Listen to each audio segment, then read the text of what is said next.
Mga loves, for today's video, eto magre-repat po tayo ng ating mga tanim. Ayan o, tignan po ninyo yung aking orchids. Ayan, ang daming bulaklak. Ayan pa yung isa. Ayan o. Namumulaklak po sila ngayon. Ayan. Itong isa, sobrang dami ng bulaklak niya o. Tignan nyo guys o. Ayan o. Siksik na po sila sa kanilang pot. So, ang gagawin natin ngayon is i-replant. I-repot po natin sila. Ito din yung isa, malapit na ding mamulaklak. Ayan o, sobrang taba po niya. Ayan o. Ayun yung pinaka dulo po niya sa labas. Ayan, sa labas na po ng fence. Hinayaan ko na lang po siya kasi yan yung gusto niya, yung expose sila lagi sa init. Kaya ayan, malapit na silang mamulaklak lahat. Ito din yung sa kabila oh. Ayun oh, dami din. Marami ding bulaklak. Kasi dinidiligan ko sila palagi yung mga tubig na galing sa isasaing kong kanin. Yan yung dinidilig ko lagi sa kanila para mas mabilis po silang mamumulaklak. Kaya ayan oh, tignan nyo. Ang ganda. Ang saya sa feeling pag nakakakita ka ng maraming bulaklak. Ayan, kasi akala nyo isang pot lang yan. O, pakita ko sa inyo. Dadalawang pot po. Ayan. Ayan yung isa. Ito din yung isa. O, tsaka yung isang orchids na malalaking bulaklak. Ayan o. Yung kulay puti na puro puti talaga lahat. Ayan. Ito din, malapit na din yung banda ko. Malapit na din itong mamulaklak. Ayan siya. O, tatlong puno po ito. Itong isa. Yan yung isa. Tsaka yan pa yung isa. Ayan, pakita ko sa inyo. Eto, malapit na ring mamulaklak. Ayan na, lumalabas na po yung kanyang spout na bulaklak. Ang daming ng langgam. I-ispihan ko na naman yan ng panglanggam na spray para panatili pa natin yung kanilang maayos na tubo. Ayan sila. Papakita ko sa inyo mamaya pag mariripat na po natin ito. Ito yung paglalagan ko sa aking iriripat na orchids. Dito ko po siya ilalagay. Ito yung bunot na gagamitin ko sa kanya. Ayan, ayan din. Magre-repat din po ako ng aking iba pang plants. Kasi halos siksika na po sila sa kanilang mga pot. Kaya mas maiging iriripat na po natin sila. Kaya ayan, simulan na po natin. Ito yung aking orchids. Ayan, bagong cutting po siya. Kasi yung ibang orchids ko parang mamamatay. So, lagyan po natin yan ng panibago. Ito, nilagyan ko din siya muna ng bunot na hinimay.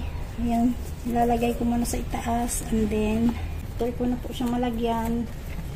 Lalagyan ko naman po siya ng charcoal.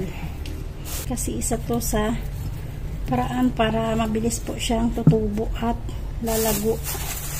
Yung ginagawa ko sa aking mga halaman. After ilang days, lagyan po natin siya ng fertilizer para sa kanyang pamumulaklak.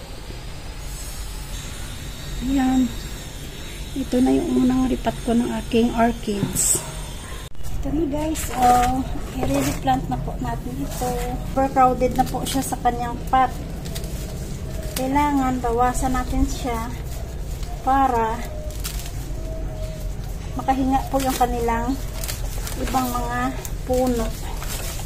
Kasi sobrang sikip na po nila lahat. Para lalo po silang tataba at bibigay na maraming bulaklak.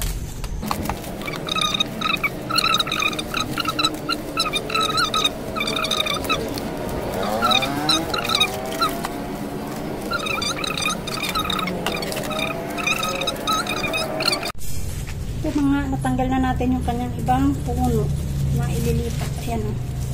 Ayan na siya. Ililipat na natin. Isisave muna natin siya dito. Tanggalin pa natin yung iba pang mga puno kasi sobrang dami pa po niya. Dami pa po talaga niya mga puno na nasa labas. Yung tatanggalin natin is yung mga nandito lang na nakalabas na mga puno sa kabilang side. Kahit ayan o, marami siyang bulaklak. Ibang bulaklak nagkakahulog na. Sorry. Pero kailangan ko siyang iripat.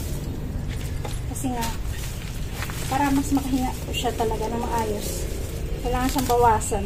So, titiisin muna natin na matanggal yung iba niyang bulaklak kasi hindi talaga maiiwasan na sa sobrang dami nila. Tsaka ang tigas pa ng kanyang ugat na mabunot. Talagang mawawala, tsaka mawawala talaga sila. Kasi ang dami nilang tumubo dito sa labas ng pot. Yan yung pangalawang pot natin. Ayan o. Yung bulaklak siya o.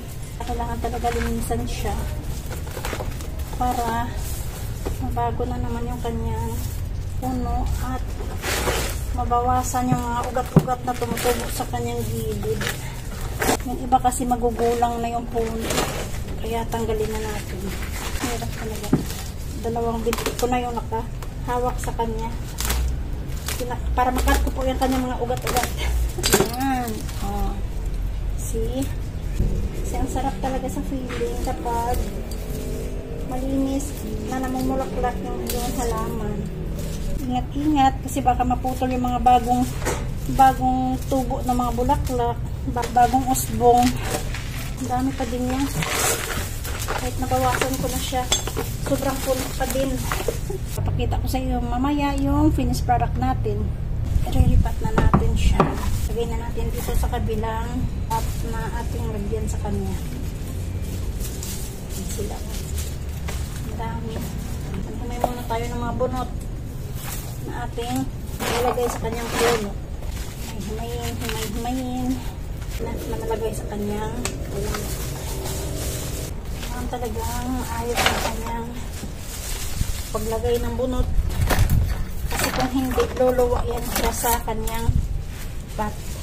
Sana dadami pa ang inyong bulaklak, ibigay pa kayo na marami pang bulaklak sa akin. Sobrang matyaga po ako sa kanila hanggang sa mapalabas ko po yung kanilang bulaklak. Ang sarap sa feeling kapag marami siyang bulaklak. Kaya every time na pag nagsasaing na ako, talagang tinatabi ko yung kanyang tubig and then yun yung dinidilig ko sa kanila. Ganda na siya. O, may mga bago na naman siyang lalabas na mga bulaklak. O, ayan o.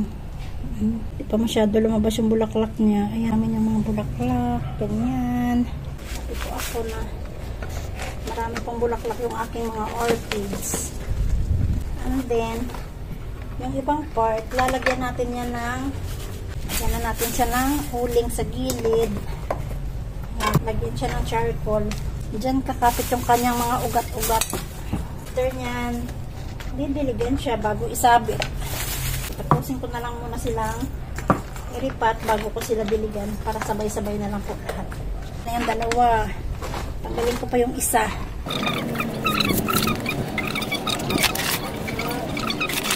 Yan nga, naging apat na po sila. Yung isa, ito yung isa, and then ito yung isa din, saka ito pa yung isa.